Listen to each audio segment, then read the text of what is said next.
တော်ဆရာတပည့်များအတွက်တာသူတင်ဆုံးမှာနှလုံးလှတဲ့မြတ်တော်ဆရာ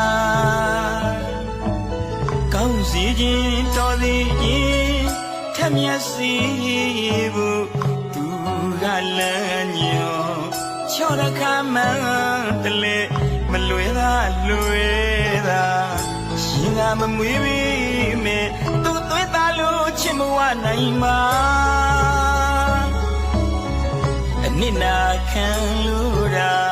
ပညာတတ်စီဘူးရာအကျဉ်းလာလက်နဲ့ပြီးတဲ့မျက်စရာမယူတော့လက်နဲ့ပြီးခဲ့တဲ့သူ